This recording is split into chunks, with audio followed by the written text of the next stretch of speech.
Praise the lord. Good morning. ప్రభువైన యేసుక్రీస్తు వారి నామమున మీ అందరికీ కూడా ఉదయకాల శుభములను తెలియచేస్తున్నాను. అందరూ బాగున్నారా? దేవుని కృప మీ మీద నిలిచి ఉండును గాక.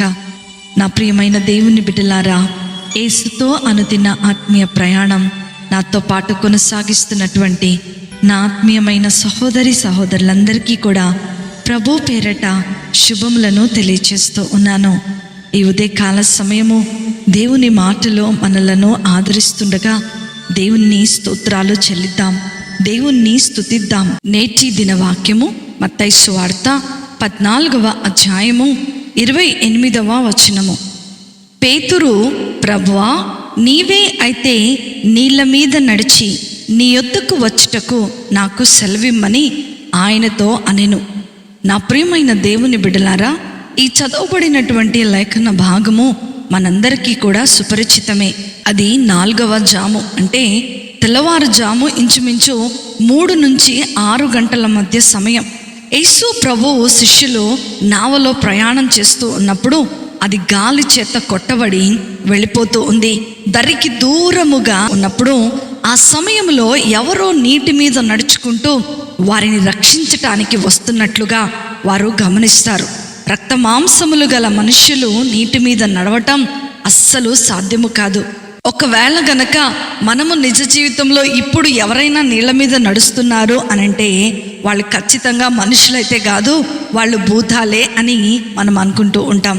శిష్యులు కూడా అదే నిర్ణయానికి వచ్చేశారు.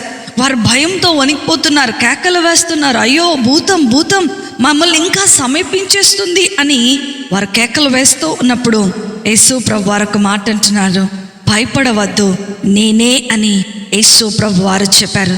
పేతురు ఆ మాటలు వెంటనే విని ప్రతిస్పందించి ఈ మాటను చెప్తున్నాడు, ప్రభువా, నీవే అయితే నీళ్ళ మీద నడిచి నీ యొద్దకు వచ్చుటకు నాకు సెలవిమ్మని ఆయనతో చెప్పాను. అందుకనే 2 కొరింథీయులకు రాసినటువంటి పత్రిక 3వ అధ్యాయము 5వ వచనములో మనం చూస్తే, మా వలన ఏదైనా అయినట్లుగా ఆలోచించుటకు మా ఎంతటా మేమే సమర్థులమని కాదు, కానీ మా సామర్థ్యము దేవుని వలననే కలిగి ఉన్నది. హల్లెలూయా.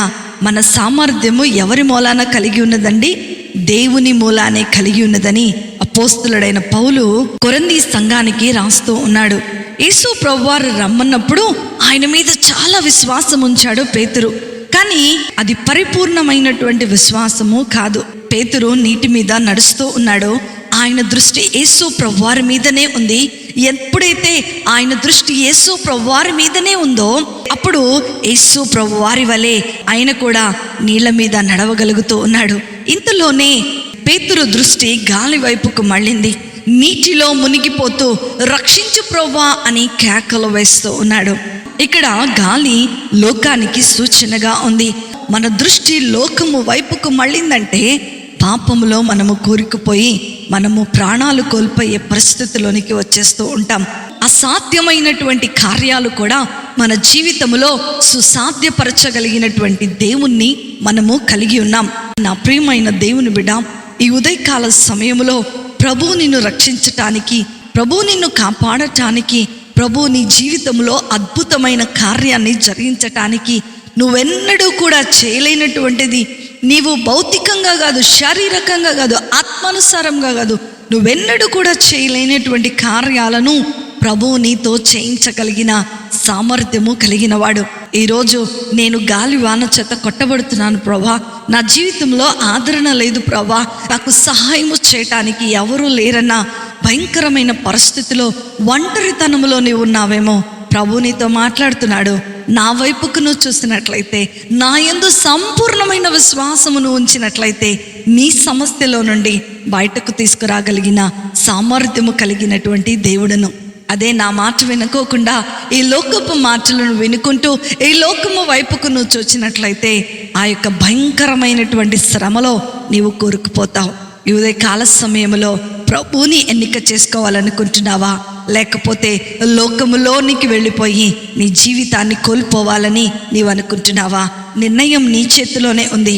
ఒకవేళ ప్రభువా, నేను నీ వైపుకే చూస్తాను ప్రభువా, ఏది వచ్చినా సరే నిన్ను మాత్రం నేను విడిచిపెట్టాను ప్రభువా అని మీరు తీర్మానం తీసుకోగలిగినట్లయితే ప్రభు కృప ప్రభు దీవెన, ఆశీర్వాదము, గొప్ప సంతోషము మీ జీవితంలో మీరు చూడబోతున్నారు.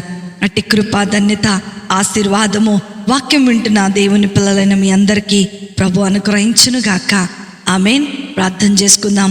మమ్మల్ని మిక్కిలిగా ప్రేమించిన మా ప్రియ పరలోకపు తండ్రి యేసు స్వామి, మీకున్నతమైన శ్రేష్టమైన నామమును బట్టి మీకు వందనాలు. విత్తబడిన వాక్యాన్ని బట్టి నేను మీకు వందనాలు.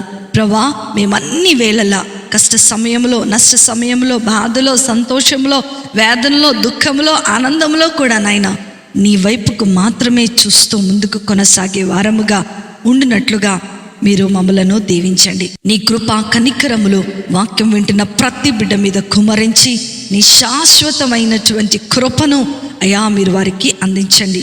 వారి ఒంటరితనములో, వారి వేదనలో, వారి దుఃఖములో, వారి కన్నీటిలో వారికి విడుదలను అనుగ్రహించి మీరే దీవించి ఆశీర్వదించమని నజరేయుడైన యేసుక్రీస్తును శక్తి కలిగిన నామములో అతి వినయముతో అడిగి వేడుకొనుచున్నాను తండ్రి.